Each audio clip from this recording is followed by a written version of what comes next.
Everyone, Jason Shapper here of MzeroA.com, and you are listening to the Private Pilot Podcast. What's the best way for a student pilot, really a private instrument commercial, doesn't matter. What's the best way for a pilot to improve their landings? Hey everyone, Jason Shapper here of MzeroA.com, and you are listening to the Private Pilot Podcast. Brought to you by our #1 rated online ground school. Visit groundschoolacademy.com, or you can head over to MzeroA.com to check it all out. Actually, MzeroAtrial.com is an even better link to use. Take a free trial of it before you spend any money with us. I want to make sure our videos work for you, my teaching style works for you, that we are just clicking on all cylinders. So before you spend any money with us, I want you to take a 2-week, no strings attached trial of our online ground school with that. Speaking of that, by the way, before we get into it, I need you to remember the date. Remember the date, August 19th. You all have hopefully been listening or watching to MzeroA.com for quite some time. You know, I don't come from a place of hype. I'd like to think I come from a place of heart. So when I say something's going to be a big deal, I mean it's going to be a big deal. August 19th. Make sure you are there. There's a Facebook event that you can RSVP for with that.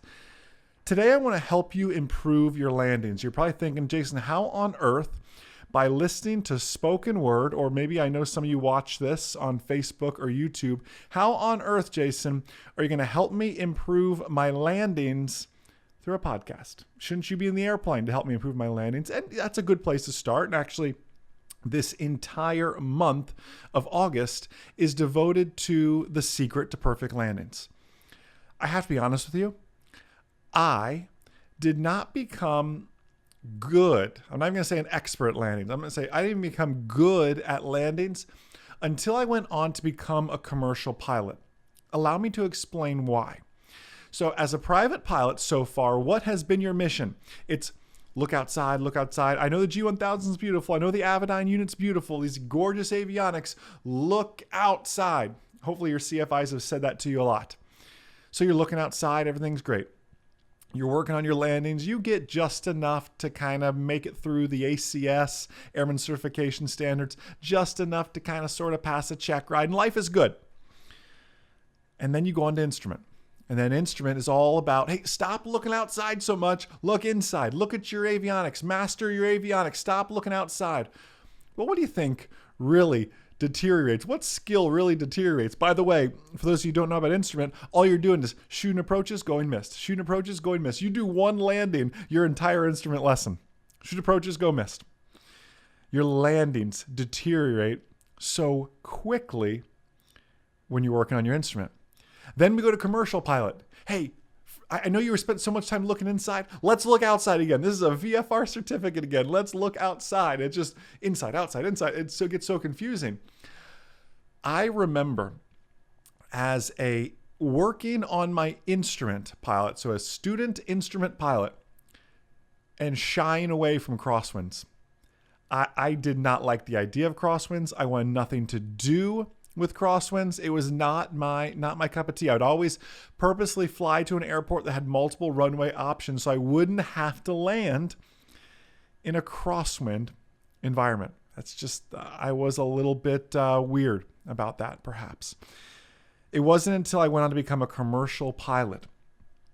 And as I was becoming a commercial pilot, I was forced to, through power off 180s and all these technical maneuvers, to really fly in complex aircraft. This is before TAAs, technically advanced aircraft, existed. You had to fly a true complex airplane. You were forced to become at least good at your landings at that point. Tolerances went from 200 feet for a short field to 100 feet for a short field. Just everything tightened up. ATP did that even further for me.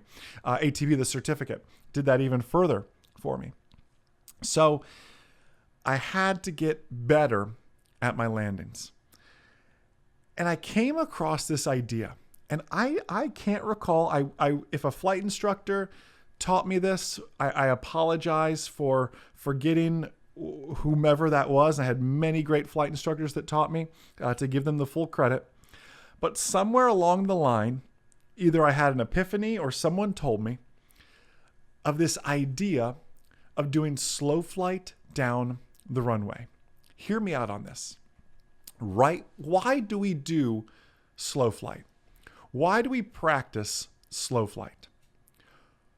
You think we practice it to get used to the aircraft at slower speeds, I've heard some CFI say to work the aircraft through its performance envelope, fly it at its slowest speed. We also do an emergency descent, fly it at its fastest speed. And it sounds like a logical argument. However, I want to flip that argument on its head. I want to instead argue that we practice slow flight to get better at our landings. Hear me out on this. We practice slow flight to get better at our landings. When you are coming in, I don't like to use the word flare. You're going to hear a lot about that if you're watching the videos that go along with these podcasts on the MzeroA YouTube and the MzeroA Facebook pages. You're going to hear a lot about that. I don't want you to flare. The space shuttle flares. A 777 coming into land flares. A Cessna 172 transitions. And what does it transition to? It transitions to slow flight down the runway. I never want a 3-point landing. I'm not advocating a 3-point landing. The mains are going to touchdown first, followed by the nose. What I'm suggesting is, instead of thinking about timing the flare or timing the transition, and there is a timing component to it. I can't take that out of it. But instead of working through all that, what I want you to do is I want you to think, I'm just going to do slow flight down the runway and transition.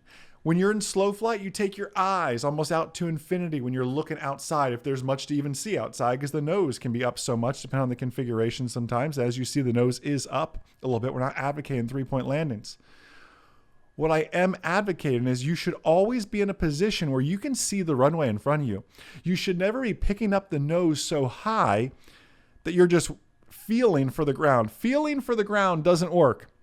It doesn't work for daytime landings. It doesn't work for nighttime landings especially. You can't just feel for the ground and let the ground come to you. Instead, you transition to slow flight. So here's some homework for you. Here's what I need you to practice.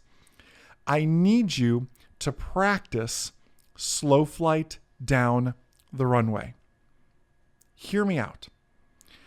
I want you to fly a perfect pattern. A perfect landing starts with a perfect traffic pattern, as we know. I want you to fly that perfect pattern. I want you to get on final. I want you to be nailing your airspeeds because airspeed is king. For me, it's 90 on downwind, 80 on base, 70 on finals, roughly 65-ish crossing airport property. Nail my airspeeds. I'm holding center line the entire time. I'm holding center line the entire time.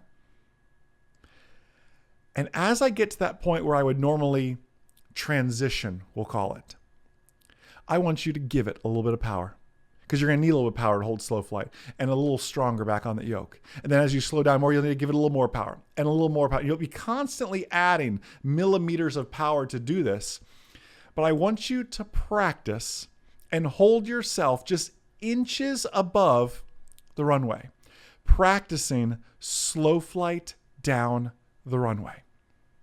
That's what I want you to go for. That's what I want you to work and aspire towards, is slow flight down the runway. Now, I want you to notice something. You'll see me do this in these videos. Let me move, for those of you watching the video, I got to move my coffee out of the way because I talk with my hands sometimes. I want you to feel the ailerons and realize that they don't do much this slow. Yet your feet do everything. You put the same amount of pressure or input on the rudder and you'll be yawing way to the left, way to the right quickly. Your ailerons aren't very effective, but just because you're so close to a stall, the stall warning horn may in fact even be on, yet your rudder is still so effective.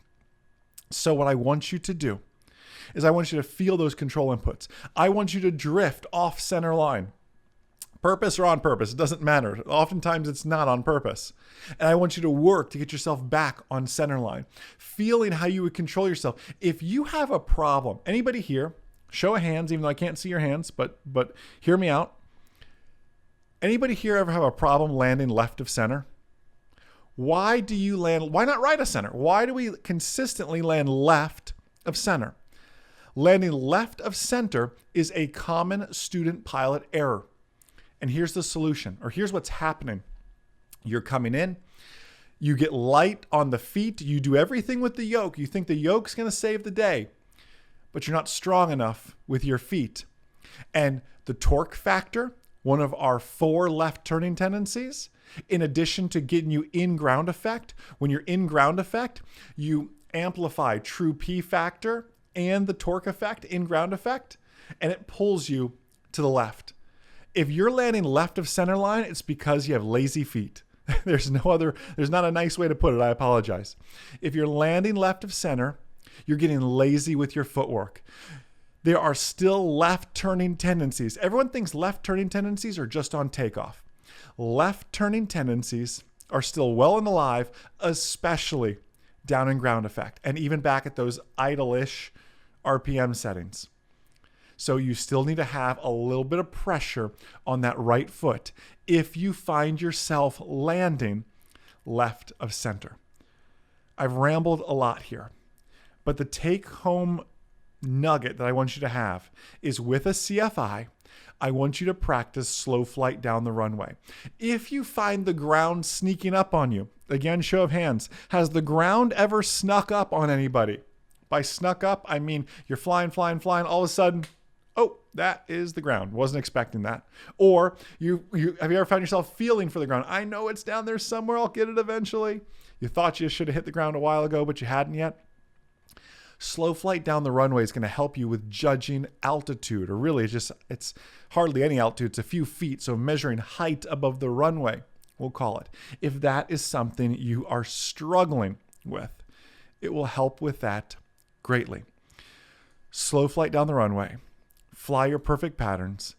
Ditch the word flare from your vocabulary. I could do a whole podcast just on that alone. I have a whole video coming out in a few weeks instead on that very topic. So please make sure you are following along with this series on YouTube and on Facebook, on the MzeroA.com YouTube and Facebook page. Please also make sure you're in the MzeroA Nation Facebook group. MzeroA Nation. Just search that on Facebook. It's getting to be quite a big group now. I am in there. The entire team is in there. Questions you have. And let me just give you some guidelines. This Facebook group is not a place for negativity, not a place for haters. It is a place of respect, a culture of congratulations. It is a culture of individuals like yourself who are always learning. So if you are not a good pilot who is always learning, or not aspiring to be a safer, smarter pilot, I imagine that's not you. You wouldn't be listening to this podcast. But the kind of people we want in that group are the kind of pilots who are always pursuing mastery, always pursuing and finding ways to become safer, smarter pilots. If that is you, you are very, very much so welcome to the MzeroA Nation Facebook group. So head on over there. Would love to have you in there. Thank you for taking time out of your day. Maybe this is on your commute to work right now, while you're walking the dog, while you're at the gym, whatever it is. Thank you for just sneaking us into the spare 15 minutes you had today to continue to immerse yourself in aviation, to find new ways to better yourself. If there's anything myself or this amazing team here at MzeroA.com that we can do today, tomorrow, this week, this month, this year to help you in that journey towards mastery, please, please, please don't hesitate to reach out. Have a wonderful rest of your day. And most importantly, remember that a good pilot is always learning. Have a great day, guys. We'll see you.